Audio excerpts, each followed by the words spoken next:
ਅਗਲੀ ਜਿਹੜੀ ਹਰਜੋਤ ਸਿੰਘ ਜੀ ਗੱਲ ਕਰਦੇ ਜਾਈਏ ਤਾਂ ਥੈਂਕਸਗਿਵਿੰਗ ਵੀਕਐਂਡ ਜਿਹੜਾ ਆ ਉਹ ਆ ਰਿਹਾ ਹੈਗਾ ਆ। ਪਰ ਇਸ ਦੇ ਨਾਲ ਕਹਿੰਦੇ ਥੈਂਕਸਗਿਵਿੰਗ ਟਰੈਵਲ ਵੀ ਹੁੰਦਾ। ਗੈਸ ਪ੍ਰਾਈਸਿਸ ਉੱਦਾਂ ਪਹਿਲੋਂ ਦੇ ਨਾਲੋਂ ਜਿਹੜੀਆਂ ਉਹ ਘਟੀਆਂ ਨੇ, ਪਰ ਕਹਿੰਦੇ ਵੀ ਟ੍ਰੈਫਿਕ ਤੇ ਜਿਹੜੀਆਂ ਏਅਰਪੋਰਟਸ ਆ ਉਸ ਉੱਤੇ ਤੁਹਾਨੂੰ ਜਿਹੜੀ ਭੀੜ ਆ ਉਹ ਨਜ਼ਰ ਆ ਚੁੱਕੀ ਆ। ਕਹਿੰਦੇ ਵੀ ਇਸ ਟਾਈਮ ਲੋਕਾਂ ਦੇ ਮੂਹਰੇ ਸਵਾਲ ਆ ਇਹ ਆ ਵੀ ਹਾਂ ਪਹਿਲੋਂ ਦੇ ਨਾਲੋਂ ਗੈਸ ਪ੍ਰਾਈਸ ਜ਼ਰੂਰ ਘਟੀ ਆ, ਪਰ ਕੀ ਰੋਡ ਟ੍ਰਿਪਸ ਦੇ ਲਈ ਇਨਫ ਚੀਪ ਜਿਹੜੀ ਉਹ ਹੋਈ ਆ ਕਿ ਨਹੀਂ। ਟ੍ਰਿਪਲ ਏ ਪ੍ਰੋਜੈਕਟ ਕਰ ਰਿਹਾ ਵੀ ਇਸ ਵੀਕਐਂਡ ਦੇ ਉੱਤੇ 54.6 ਮਿਲੀਅਨ ਲੋਕ ਜਿਹੜੇ ਉਹ ਟਰੈਵਲ ਕਰਨਗੇ, ਜਿਹੜੇ 50 ਮੀਲ ਤੋਂ ਵੱਧ ਦਾ ਵਕਫਾ ਜਿਹੜਾ ਉਹ ਕਵਰ ਕੀਤਾ ਜਾਊਗਾ। ਸੋ ਇਸੇ ਤਰੀਕੇ ਦੇ ਨਾਲ ਪਲੇਨ ਜਾਂ ਕਾਰ ਦੇ ਉੱਤੇ ਵੀ ਲੋਕ ਜਿਹੜੇ ਉਹ ਕਰਨਗੇ। ਸੋ ਟ੍ਰੈਫਿਕ ਦੀ ਸਥਿਤੀ ਬਹੁਤ ਜ਼ਿਆਦਾ ਭੈੜੀ, ਆਪਾਂ ਨੂੰ ਪਤਾ ਵੀ ਆਉਂਦੇ ਵੀਰਵਾਰ ਤੋਂ ਪਹਿਲਾਂ ਬਣ ਸਕਦੀ ਆ। ਜਿਨ੍ਹਾਂ ਥਾਵਾਂ ਦੇ ਉੱਤੇ ਜ਼ਿਆਦਾ ਟ੍ਰੈਫਿਕ ਹੋਣ ਵਾਲੀ ਆ, ਟ੍ਰਿਪਲ ਏ ਵਾਲੇ ਇਹ ਸੁਜੈਸਟ ਕਰ ਰਹੇ ਆ ਵੀ ਸਮੇਂ ਤੋਂ ਪਹਿਲਾਂ ਜਿਹੜਾ ਤੁਹਾਨੂੰ ਨਿਕਲਣ ਦੀ ਜਿਹੜੀ ਜ਼ਰੂਰਤ ਆ, ਈਵਨ ਜਿਨ੍ਹਾਂ ਨੇ ਰੋਜ਼ਮਰਾ ਦੇ ਕੰਮਾਂ ਤੇ ਵੀ ਜਿਹੜਾ ਉਹ ਜਾਣਾ ਆ ਉਹ ਵੀ ਧਿਆਨ ਰੱਖਣ। ਹੌਲੀਡੇ ਵੈਦਰ ਪਤਾ ਨਹੀਂ ਕਿੱਦਾਂ ਦਾ ਹੋਊਗਾ, ਖਾਸ ਕਰਕੇ ਜਿਹੜੀਆਂ ਈਸਟਰਨ ਸਟੇਟਸ ਆ ਉੱਥੇ ਬਹੁਤ ਭਾਰੀ ਬਰਫ਼ਬਾਰੀ ਜਿਹੜੀ ਉਹ ਹੋਈ ਆ, ਉਹਦੇ ਨਾਲ ਜਿਹੜਾ ਟਰੈਵਲ ਡਿਸਟਰਬ ਆ ਉਹ ਵੀ ਬਹੁਤ ਜ਼ਿਆਦਾ ਹੋਇਆ ਆ। ਸੋ ਇਹ ਸਾਰੇ ਜਣਿਆਂ ਨੂੰ ਇਹੀ right now last minute tips ਜਿਹੜੀਆਂ ਉਹ ਦਿੱਤੀਆਂ ਜਾ ਰਹੀਆਂ ਆ ਵੀ ਭਾਈ ਬਚਾਅ ਰੱਖੋ। ਜੇ ਤੁਹਾਨੂੰ ਲੱਗਦਾ ਹੈ ਵੀ ਤੁਸੀਂ ਕਿਤੇ ਫਸ ਸਕਦੇ ਆ ਤਾਂ ਫਿਰ ਉਸ ਨੂੰ ਅਵੋਇਡ ਹੀ ਜਿਹੜਾ ਉਹ ਕੀਤਾ ਜਾਵੇ। ਫ੍ਰਿਜ਼ਨੋ ਦੇ ਵਿੱਚ ਇੱਕ ਬੈਂਕ EMPLOYEE ਨੇ 70,000 ਦੇ ਕਰੀਬ ਬੈਂਕ ਦੇ ਹੀ ਕਸਟਮਰਾਂ ਦੇ ਪੈਸੇ ਚੋਰੀ ਕਰਕੇ ਆਪ ਵਰਤ ਲਏ। ਲਡੀਰਾ ਹਰਨਾਂਡੇਸ 23 ਸਾਲਾਂ ਦੀ ਫ੍ਰਿਜ਼ਨੋ ਦੀ, ਉਸ ਨੂੰ ਅਰੈਸਟ ਕੀਤਾ ਗਿਆ। US ਅਟਾਰਨੀ ਫਿਲਿਪ ਏ ਟੈਲਵਰਟ ਨੇ ਅੱਜ ਅਨਾਉਂਸ ਕੀਤਾ ਆ। ਕਹਿੰਦੇ ਵੀ ਅਪ੍ਰੈਲ 2022 ਦੇ ਜੋ ਕੋਰਟ ਡਾਕੂਮੈਂਟ ਸਬਮਿਟ ਕੀਤੇ ਗਏ ਸੀ, ਉਹਦੇ ਵਿੱਚ ਉਸਨੇ ਲੋਕਾਂ ਦੇ ਜੋ ਬੈਂਕ ਅਕਾਊਂਟ ਸੀਗੇ, ਕਿਉਂਕਿ ਉਹ ਬੈਂਕ 'ਚ ਉਹਨੇ as a customer service representative ਕੰਮ ਸ਼ੁਰੂ ਕੀਤਾ ਸੀ, ਤੇ ਉਹਨਾਂ ਦੇ ਅਕਾਊਂਟ ਨੰਬਰ ਯੂਜ਼ ਕਰਕੇ ਆਪਣੇ ਘਰ ਦੀ ਪੇਮੈਂਟ, ਹੋਰ ਬਿੱਲ ਵਗੈਰਾ ਦਿੰਦੀ ਰਹੀ। ਉਸ ਤੋਂ ਬਿਨਾਂ ਉਸਨੇ $45,000 ਆਪਣੇ ਅਕਾਊਂਟ 'ਚ ਟ੍ਰਾਂਸਫਰ ਕਰਾ ਕੇ ਤੇ ਆਪ ਉਹ ਪੈਸੇ ਲੈ ਕੇ ਜੌਬ ਛੱਡ ਗਈ। ਫੈਡਰਲ ਬਿਊਰੋ ਆਫ ਇਨਵੈਸਟੀਗੇਸ਼ਨ ਦੇ assistant US attorney Joseph Wharton ਜੋ ਆ ਇਸ ਕੇਸ ਨੂੰ ਪ੍ਰੋਸੀਕਿਊਟ ਕਰ ਰਹੇ ਆ।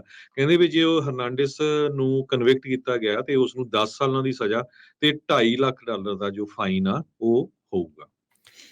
ਫੈਡਰਲ ਸਰਕਾਰ ਦੇ ਦੁਆਰਾ ਪ੍ਰੈਜ਼ੀਡੈਂਟ ਬਾਈਡਨ ਹੁਣਾਂ ਦੇ ਦੁਆਰਾ ਕੈਲੀਫੋਰਨੀਆ ਦੇ ਅਖੀਰਲੇ ਜਿਹੜੇ ਨਿਊਕਲੀਅਰ ਪਲਾਂਟ ਆ ਉਸ ਨੂੰ ਚਾਲੂ ਰੱਖਣ ਦੇ ਲਈ $1 ਬਿਲੀਅਨ ਜਿਹੜਾ ਉਹ ਆਫਰ ਕੀਤਾ ਗਿਆ ਹੈਗਾ ਆ। ਸੋ ਅੱਜ ਇਹਨਾਂ ਨੇ ਅਨਾਉਂਸ ਜਿਹੜਾ ਕੀਤਾ, ਪ੍ਰੀਲਿਮਿਨਰੀ ਅਨਾਉਂਸਮੈਂਟ ਆ, ਮੁੱਢਲੇ ਤੌਰ ਦੇ ਉੱਤੇ $1.1 ਬਿਲੀਅਨ ਦੀ ਰਾਸ਼ੀ ਜਿਹੜੀ ਆ ਉਹ ਐਲਾਨੀ ਹੈਗੀ। ਬੀਤੇ ਸਮੇਂ ਦੇ ਵਿੱਚ ਇੱਥੇ ਦੇ ਜਿਹੜੇ ਕੈਲੀਫੋਰਨੀਆ ਦੇ ਐਨਰਜੀ ਡਿਪਾਰਟਮੈਂਟ ਆ ਉਹਨਾਂ ਨੇ ਕਿਹਾ ਸੀਗਾ ਵੀ ਅਸੀਂ ਇਸ ਨੂੰ ਚਾਲੂ ਰੱਖਾਂਗੇ, ਅਦਰਵਾਈਜ਼ PG&E ਦੇ ਦੁਆਰਾ ਇਸ ਨੂੰ ਬੰਦ ਕੀਤਾ ਜਾਣਾ ਸੀ। ਡਿਆਬਲੋ ਕੈਨੀਅਨ ਪਾਵਰ ਪਲਾਂਟ ਜਿਹੜਾ ਸੈਂਟਰਲ ਕੋਸਟ ਦੇ ਵਿੱਚ ਹੈਗਾ ਆ, ਸੋ ਇਹ 2025 ਤੱਕ ਉਹਦਾ ਬੰਦ ਹੋਣਾ ਸੀਗਾ, ਪਰ ਹੁਣ ਨਵੀਂ ਮਿਲੀ ਇਸ ਫੰਡਿੰਗ ਦੇ ਨਾਲ ਇਸ ਨੂੰ ਹਾਲ ਦੀ ਘੜੀ ਚੱਲਦਾ ਰੱਖਿਆ ਗਿਆ ਆ, ਇਸ ਨੂੰ ਬਚਾਇਆ ਗਿਆ ਆ। Planet warming greenhouse gas emissions ਨੂੰ ਰੋਕਣ ਦੇ ਤਹਿਤ ਹੀ ਇਹ ਚੀਜ਼ ਜਿਹੜੀ ਉਹ ਕੀਤੀ ਗਈ ਹੈਗੀ ਆ।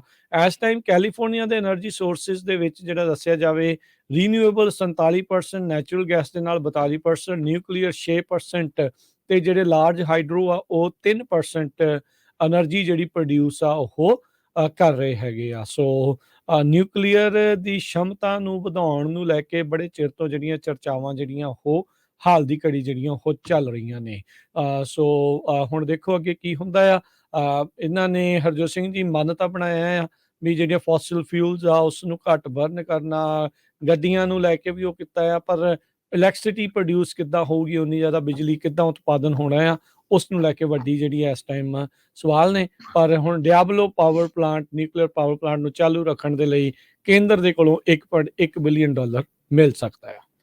ਅੱਜ ਫ੍ਰਿਜ਼ਨੋ ਦੇ ਵਿੱਚ ਫ੍ਰਿਜ਼ਨੋ ਇਰਾਨੀਅਨ ਅਮਰੀਕਨਸ ਨੇ ਇਰਾਨ ਦੀ ਸਰਕਾਰ ਦੇ ਅਗੇਂਸਟ ਕਾਫੀ ਵੱਡਾ ਪ੍ਰੋਟੈਸਟ ਕੀਤਾ। 200 ਤੋਂ ਵੱਧ ਇਰਾਨੀਅਨ ਅਮਰੀਕਨਸ ਕਲੋਵਿਸ, ਵਾਈਸੈਲੀਆ, ਫ੍ਰਿਜ਼ਨੋ ਇਕੱਠੇ ਹੋ ਕੇ ਉਹਨਾਂ ਨੇ democracy for Iran, down with Islamic regime, woman life freedom ਉਹਦੇ ਹੱਕ ਦੇ ਵਿੱਚ ਨਾਰੇ ਮਾਰੇ। ਆਪਾਂ ਨੂੰ ਸਾਰਿਆਂ ਨੂੰ ਪਤਾ ਹੈ ਵੀ ਇਰਾਨ ਦੇ ਵਿੱਚ ਰਿਵੋਲਟ ਚੱਲ ਰਿਹਾ ਹੈ। ਉੱਥੇ ਇੱਕ 22 ਸਾਲਾਂ ਦੀ ਕੁਰਦਿਸ਼ ਮੂਲ ਦੀ ਜੋ ਮਾਸ਼ਾ ਅਮੀਨੀ ਬੱਚੀ ਸੀ, ਜਿਸਨੇ ਹਿਜਬ ਨਹੀਂ ਪਾਇਆ ਸੀ ਤੇ ਉਸ ਨੂੰ ਪੁਲਿਸ ਵਾਲਿਆਂ ਨੇ ਕੁੱਟ-ਕੁੱਟ ਕੇ ਮਾਰ ਦਿੱਤਾ ਸੀ। ਉਸ ਤੋਂ ਬਾਅਦ ਪੂਰੀ ਦੁਨੀਆ ਦੇ ਵਿੱਚ ਜਿਹੜੇ ਪ੍ਰੋਟੈਸਟ ਚੱਲਣੇ ਸ਼ੁਰੂ ਹੋਏ ਸੀ। ਇਰਾਨੀਅਨ ਗਵਰਨਮੈਂਟ ਨੇ ਇੱਕ ਪ੍ਰੋਟੈਸਟਰ ਜੋ ਡਾਕਟਰ ਮਹਿਦੀ ਗਾਜ਼ਰ ਆ, ਉਹਨਾਂ ਨੇ ਕਿਹਾ ਵੀ ਇਰਾਨੀਅਨ ਗਵਰਨਮੈਂਟ ਨੇ ਹੁਣ ਤੱਕ 600 ਤੋਂ ਵੱਧ ਅਡਲਟ ਤੇ 40 ਬੱਚੇ ਮਾਰ ਦਿੱਤੇ ਹੈਗੇ ਤੇ 15,000 ਲੋਕਾਂ ਨੂੰ ਅਰੈਸਟ ਕੀਤਾ ਹੋਇਆ ਆ। ਰੀਸੈਂਟ ਵਿਕਟਮ ਇੱਕ 10 ਸਾਲਾਂ ਦਾ ਬੱਚਾ, ਕੀਅਨ ਨਾਮ ਦਾ ਬੱਚਾ, ਜੋ ਸਾਊਥ ਵੈਸਟ ਆਫ ਇਰਾਨ ਤੋਂ ਹੈਗਾ ਆ। ਸ਼ਨੀਚਰਵਾਰ ਨੂੰ ਇਹ ਜੋ ਪ੍ਰੋਟੈਸਟ ਕੀਤਾ ਗਿਆ ਸੀ ਸੋਲੀਡੈਰਿਟੀ, ਜੋ ਉਹ ਲੋਕਾਂ ਵੱਲੋਂ ਕਾਲ ਕੀਤੀ ਗਈ ਸੀ। ਤੁਹਾਨੂੰ ਯਾਦ ਹੋਊਗਾ ਵੀ ਇਰਾਨ ਵਾਲਿਆਂ ਨੇ ਜੀ ਯੂਕਰੇਨ ਦੀ ਇੱਕ ਇੰਟਰਨੈਸ਼ਨਲ 에ਅਰਲਾਈਨ ਜੈਟ ਨੂੰ ਜਿਹੜਾ ਸਿੱਟ ਦਿੱਤਾ ਸੀ, ਜਿਹਦੇ ਵਿੱਚ 176 ਲੋਕਾਂ ਦੀ ਮੌਤ ਹੋ ਗਈ ਸੀ। ਸੋ ਬਲੱਡੀ ਨਵੰਬਰ 2019 ਨੂੰ ਵੀ ਇੱਕ ਜਿਹੜਾ ਆ ਇਸ ਮਹੀਨੇ ਨੂੰ ਗਿਣਿਆ ਜਾਂਦਾ, ਜਿਸ ਟਾਈਮ ਉਹਨਾਂ ਨੇ 15,000 ਦੇ ਕਰੀਬ ਇਰਾਨੀਅਨਸ ਨੂੰ, ਜਦੋਂ ਇਕਨੋਮਿਕ ਪ੍ਰੋਟੈਸਟ ਹੋਏ ਸੀ, ਮਾਰ ਦਿੱਤਾ ਸੀ। ਸੋ ਬਹੁਤ ਜ਼ਾਲਮ ਸਰਕਾਰ ਇਸ ਵੇਲੇ ਦੀ ਜਿਹੜੀ ਇਰਾਨ ਆ, ਉਹ ਆਪਣੇ ਹੀ ਲੋਕਾਂ ਦੇ ਉੱਤੇ ਜ਼ੁਲਮ ਕਰ ਰਹੀ ਆ। ਉਹਦੇ ਅਗੇਂਸਟ ਅਮਰੀਕਾ ਵਿੱਚ ਰਹਿੰਦੇ ਇਰਾਨੀਆਂ ਨੇ ਪ੍ਰੋਟੈਸਟ ਕਰ ਰਹੇ ਆ, ਉਹਨਾਂ ਦੇ ਹੱਕ ਦੇ ਵਿੱਚ ਕੀਤਾ। ਜੀ ਟੋਰੈਂਸ ਕੈਲੀਫੋਰਨੀਆ ਤੋਂ ਅਗਲੀ ਖਬਰ ਆ ਰਹੀ ਆ। ਉੱਥੋਂ ਦੀ ਪੁਲਿਸ ਡਿਪਾਰਟਮੈਂਟ ਨੇ ਅੱਜ ਇੱਕ ਵੀਡੀਓ ਜਿਹੜੀ ਰਿਲੀਜ਼ ਕੀਤੀ ਹੈ 4 ਚੋਰਾਂ ਦੀ। ਇਹ ਕੈਟਾਲਿਟਿਕ ਕਨਵਰਟਰ ਚੋਰੀ ਕਰਨ ਆਏ ਸੀਗੇ, ਪਰ ਕਹਿੰਦੇ ਕਮਾਲ ਦੀ ਗੱਲ ਸੀ, ਆਏ ਜਿਹੜੀ 2.5 ਲੱਖ ਦੀ ਗੱਡੀ 'ਚ ਲੈਂਬਰਗਿਨੀ ਯੂਰਸ ਨਾਂ ਦੀ ਜਿਹੜੀ SUV ਦੇ ਵਿੱਚ। ਕਹਿੰਦੇ ਤਕਰੀਬਨ 4 ਵਜੇ ਇਹ ਸਵੇਰੇ ਆਏ, 4 ਜਣੇ ਉਤਰੇ, ਇੱਕ ਵਾਈਟ ਵੈਨ ਦੀ ਜਿਹੜੀ ਇਹ ਕੈਟਾਲਿਟਿਕ ਕਨਵਰਟਰ ਆ ਚੋਰੀ ਕਰਕੇ, ਜਿਹੜੀ ਪਾਰਕਡ ਵੈਨ ਦੀ ਸੀ, ਉਹ ਕਰਕੇ ਜਿਹੜੇ ਉਹ ਲੈ ਗਏ ਆ। ਸੋ ਇਹ ਕੈਟਾਲਿਟਿਕ ਕਨਵਰਟਰ ਦੀਆਂ ਚੋਰੀਆਂ ਪੂਰੇ ਮੁਲਕ ਭਰ ਦੇ ਵਿੱਚ ਇੱਕ ਸਰਦਰਦੀ ਜਿਹੜੀਆਂ ਆਮ ਲੋਕਾਂ ਦੇ ਲਈ ਬਣੀਆਂ ਹੈਗੀਆਂ। ਸੋ ਇਹ ਹਰਜੋਤ ਸਿੰਘ ਜੀ, ਇਸ ਟਾਈਮ ਕੈਟਾਲਿਟਿਕ ਕਨਵਰਟਰ ਕਈ ਥਾਵਾਂ ਦੇ ਉੱਤੇ ਬੜਾ ਮਹਿੰਗਾ ਜਿਹੜਾ ਉਹ ਵਿਕ ਰਿਹਾ ਆ।